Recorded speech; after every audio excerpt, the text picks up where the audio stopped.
মুখ্যমন্ত্রী হওয়ার পর এবার প্রথমবার উত্তরবঙ্গ সফরে মুখ্যমন্ত্রী শুভেন্দু অধিকারী। এবার উত্তরবঙ্গ সফরে মুখ্যমন্ত্রী শুভেন্দু অধিকারী, তার ঠিক কি কর্মসূচি রয়েছে আরো বিস্তারিত জানবো। আমাদের প্রতিনিধি শিবাশিস মল্লিক রয়েছেন টেলিফোন লাইনে। শিবাশিস। দেবস্মিতা, আগামী বুধবার অর্থাৎ 20শে মে মুখ্যমন্ত্রী শুভেন্দু অধিকারী তিনি উত্তরবঙ্গ সফরে যাচ্ছেন, এমনটাই মুখ্যমন্ত্রীর দরবার সূত্রে খবর। এবং মুখ্যমন্ত্রী দপ্তর অনুযায়ী যা জানা যাচ্ছে তাতে বুধবার তিনি উত্তরবঙ্গে যাবেন, সেখানে শিলিগুড়িতে তার একটি প্রশাসনিক বৈঠক করার কথা রয়েছে। আমরা জানি যে উত্তরবঙ্গে উত্তর কন্যা তৈরি করা হয়েছিল, সেখান থেকে প্রশাসন পরিচালনার জন্য সেই উত্তর কন্যাতেও যাওয়ার কথা রয়েছে মুখ্যমন্ত্রী শুভেন্দু অধিকারী। বুধবার উত্তরবঙ্গে শিলিগুড়িতে এই প্রশাসনিক বৈঠক করার পর বৃহস্পতিবার অর্থাৎ 21শে মে তিনি দুর্গাপুর যাওয়ার কথা রয়েছে। সেখানে গিয়ে রাঢ়বঙ্গের জন্য বিশেষভাবে প্রশাসনিক বৈঠকে অংশ নেবেন মুখ্যমন্ত্রী শুভেন্দু অধিকারী। ধন্যবাদ শিবাশিস।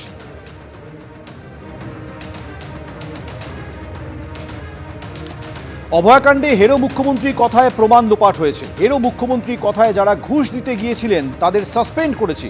বিনীত গোয়েল, ইন্দিরা মুখোপাধ্যায়, অভিষেক গুপ্তাদের কল রেকর্ড সামনে আসবে। দেখতে পাবেন আগের সরকারের মাথারা কত নিচে নেমেছিলেন, বললেন মুখ্যমন্ত্রী।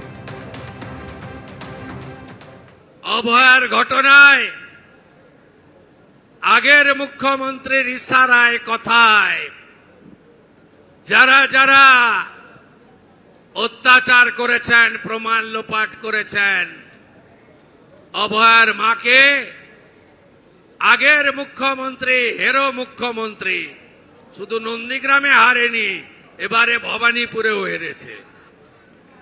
তার কথায় যারা ঘুষ দিতে গেছিলেন 3 আইপিএস সাসপেন্ড হয়েছে। অপেক্ষা করুন, বিনীত গোয়েল, ইন্দিরা মুখার্জি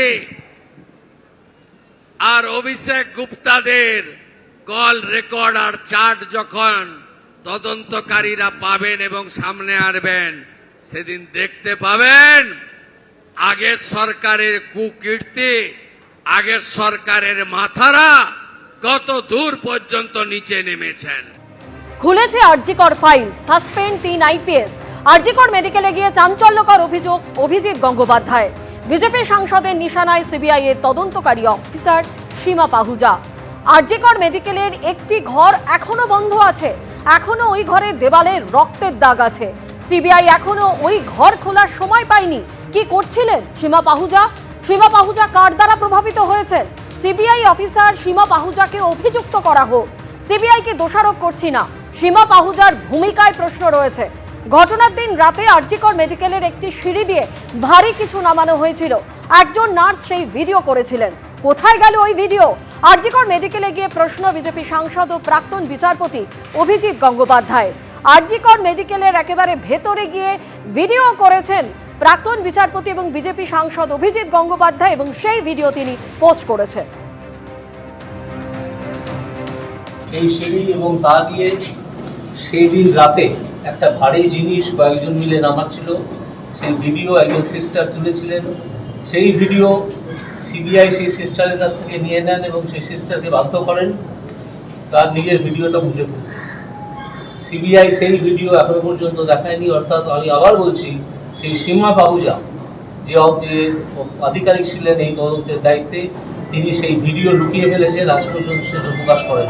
সিঁড়িটা আপনাদেরকে দেখালাম, সেই সিঁড়ির একটা অংশ হচ্ছে এটা, যেটা নিচে নেমে গেছে, এবং এই সিঁড়ি দিয়ে যতদূর সম্ভব, যতদূর অভয়ার ডেড বডি নামানো হয়েছিল, এবং নামালে সেটা সরাসরি যে ঘর থেকে অভয়ার মৃতদেহ পাওয়া গেছে সেই ঘরে পৌঁছানো যায়।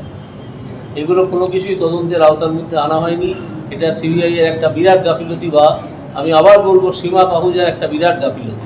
আজ পর্যন্ত সিবিআই এর কেউ এই ঘরটা খুলে দেখার চেষ্টা করেননি যে এর মধ্যে কি আছে, অথচ জানা যাচ্ছে এর মধ্যে ব্লেড, রক্তমাখা গ্লাভস ইত্যাদি সব পড়ে আছে, যা এখানে থাকার কথা নয়, তবু এগুলো আছে প্রত্যেকে। সেই তদন্ত সিবিআই করেনি। সীমা পাহুজার বিরুদ্ধে এখনই পদক্ষেপ নেওয়া দরকার যে তিনি কেন এটা করেন। আজ পর্যন্ত এই দরজা খোলা হয়নি। এই দরজা খুললে অনেক এভিডেন্স পাওয়া যাবে। কিন্তু সিবিআই থেকে কে ফোন করছে তো আমি তো জানি না, হোয়াটসঅ্যাপ কলে তো কাউকে চেনা যায় না। ফোন করেছিলেন যেদিন আমরা এটা ইনফর্ম করি আমাদের এনএস ম্যাডাম, সুপার ম্যাডাম, বললেন যে আমরা কিন্তু আসবো। দুদিন কিন্তু সিস্টার ইনচার্জের আমি 8টায় ওটি বন্ধ যাওয়ার পর 9টা পর্যন্ত আমরা ওয়েট করেছি, রাত 9টা পর্যন্ত। সেটা কিন্তু খুব কেউ কম কিন্তু আসে, সেটা খুব এবিপি আনন্দ এগিয়ে থাকে, এগিয়ে রাখে।